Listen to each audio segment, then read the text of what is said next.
I was very vocal in expressing my displeasure when I found out that Justin Fields decided to sign with the New York Jets. I was expressing the fact that I wanted to see Justin Fields go to a situation where he can thoroughly how do I say this? He can thoroughly show how talented he is. And I just didn't think the Jets that didn't have a really good offensive line, that had a terrible defense last year, especially towards the end of the year. I just didn't think the Jets, that was the organization to really show and allow Justin Fields to put his best foot forward, to say the least. And then I thought about it.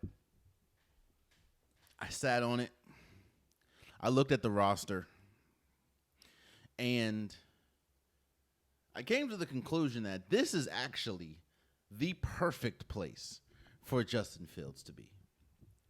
If he is the quarterback that he feels he can be, if he is the quarterback that he projects himself to be, if he is that franchise quarterback that the Jets believe he is, this is the perfect place for him.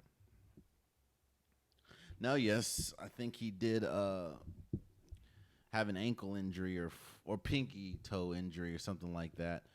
So he should be good. But here's the thing.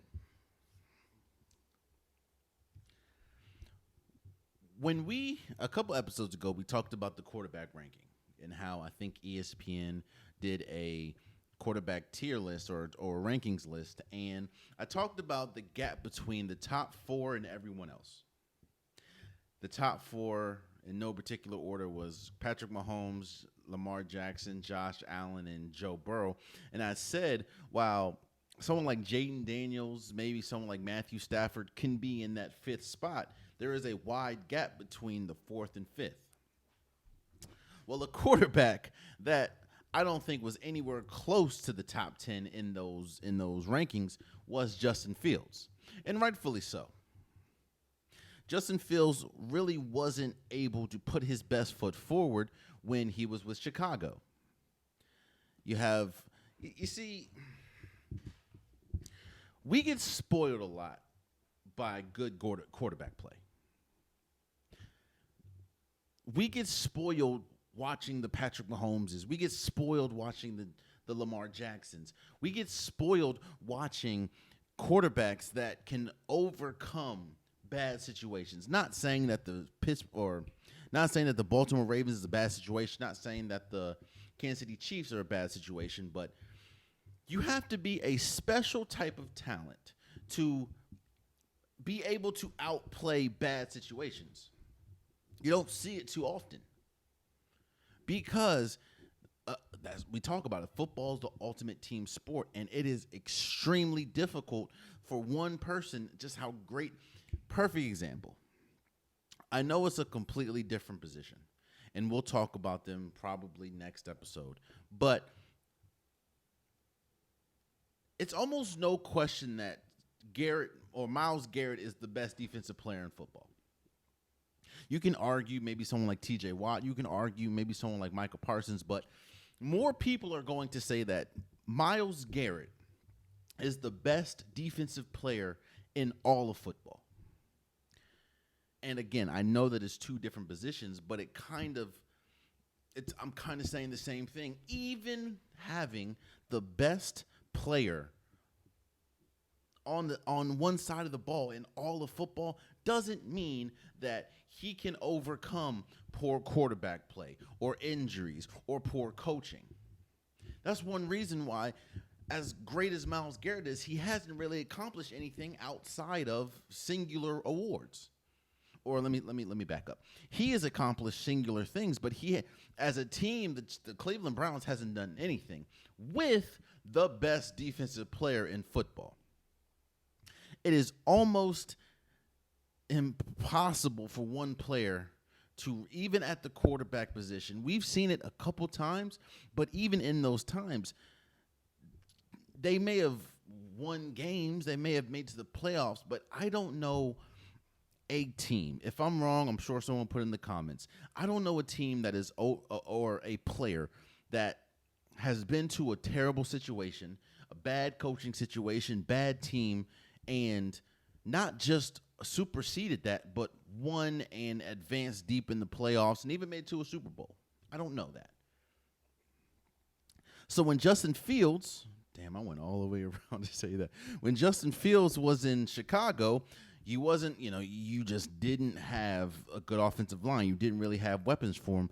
And the coaching staff was so inconsistent, he wasn't really able to show what he can do. And then when he went to Pittsburgh, I thought that was a perfect situation. You have a great coach, you have a good culture, but then they ultimately bring in Russell Wilson, and you essentially lose your spot. This is different. You are the guy. You have a number one receiver in Garrett Wilson. You have a really good defense. Because a lot of the reasons why the defense was so poor last year is because they were on the field so much because the offense was so inept. And I think the offense that's the one thing that I don't like about the Jets is the offensive line. Their offensive line, I know that they made some tweaks this offseason, but the offense, that's one of the biggest reasons why the Aaron Rodgers tenured the Aaron Rodgers tenured in New York wasn't good because they spent so much and invested so much on the defense, and they whiffed damn near everywhere else as far as offensive line. You know what I'm saying? But what I'm getting at is this: we are truly about to see, and I think that I know it's hard. Justin Fields has been in the league 5, 6, maybe 7 years. I know it's hard to. I talk about this a lot with Russell Westbrook, man. You are what you are. It's very hard for someone to be deep in their career, almost 5, 6 years in, and in fact, how many seasons has Justin Fields been in the league? I am curious in that. 5 years. Okay, so you're 5 years in. I'm not saying you can't change how you do things, but it's very hard when you have a structure and when you've been doing things the same for a minute. But we're really about to see if Justin Fields is a product of he was just in a bad situation and just a couple of bad situations, or is he really just an okay quarterback? Because an okay quarterback ain't and I talk about this a lot. Gone are the days, because of just how good these teams are, because of how good these quarterbacks are. Gone are the days where you can have a subpar quarterback, but everything around you is really good, and you still a Super Bowl caliber team. Like the 2000 Ravens, that's just not a thing anymore. Trent Dilfer ain't winning a Super Bowl. I don't care what defense you have in today's NFL. But I feel like you have good pieces, you have good weapons. Still gonna figure out what's gonna go. They still have to figure out what's gonna happen with Breece Hall, which I also think is crazy because you go from, I know injuries played a part, but you go from essentially leading in the Rookie of the Year for majority of the season until you get hurt to now. I don't really see him in the plans for the Jets moving forward, and it doesn't seem like they do either, because every time they talk about him, they don't know. Yeah. I think this is going to be a really good defense. Oh, Donovan Edwards is on this team. Shout out to him. I think this is going to be a good defense. It's just I'm going to be honest with you. I'm going to be as blatantly honest as I can. I don't think Justin Fields is. I don't think he's as bad as people want. When you hear people talk about Justin Fields, they kind of talk about like he's like the worst quarterback in the league. I don't think he's that bad. But I think about what would happen if what I said I wanted from Justin Fields happened. Meaning, what happens if you put him on the perfect situation? I was thinking about what happens if you replace Justin Fields with Jalen Hurts. You have arguably, actually really unarguably, the best offensive line in football, probably the best weapons core when you talk about A.J. Brown, Devontae Smith, Saquon Barkley. You have an incredible defense. I was like, what happens if you throw Justin Fields on the best team in football? Do they look marginally better? Does he look better? And I would say yeah. But I don't think that he is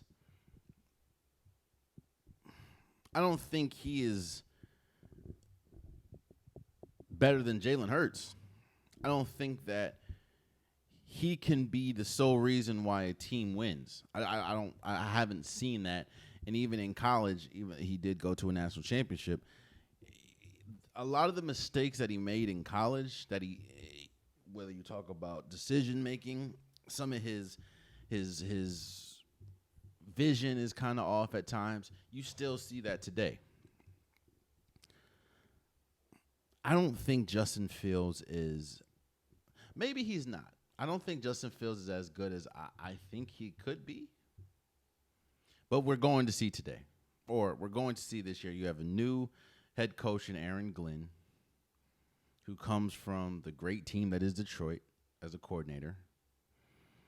Again, you have a really good team.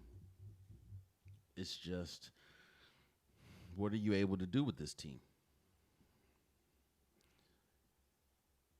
And I'm looking, it's a solid roster. So I think, and obviously, Lord forbid, you don't want anyone getting hurt.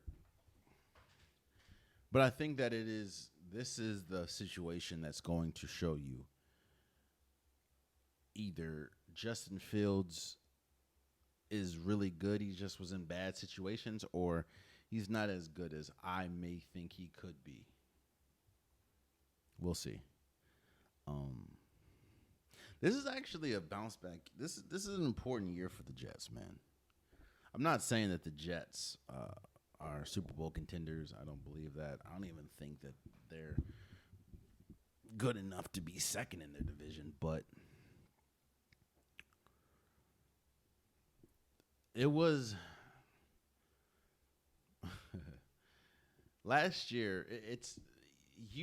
The Jets have the stench of not meeting or drastically not meeting expectations with the whole Aaron Rodgers thing, and you think that one of the biggest reasons why Aaron Rodgers chose to go to the Jets is because he felt like it had everything that he needed to compete. You even brought in Devontae Adams. That didn't work. The defense was terrible at times. The offensive line was god-awful. Like this is a year of redemption for the Jets. And again, I don't think that this team's even close to a championship caliber team, but you have to look better. You had and I'm not blaming the organization in a sense of you had a Hall of Fame quarterback and you still look like the same old Jets. I think this is the time when you have to look. Things just have to come. Stars have to start aligning. You know what I mean? I know it's been a while, but oh man, you stayed to the end of the video. I appreciate you. If you like what you saw, be sure to hit that subscribe button so you'll never miss any content from your boy. You can also go back and watch past episodes, past clips, and don't forget that the Unpopular Podcast new episodes drop every Wednesday and Saturday. Appreciate you.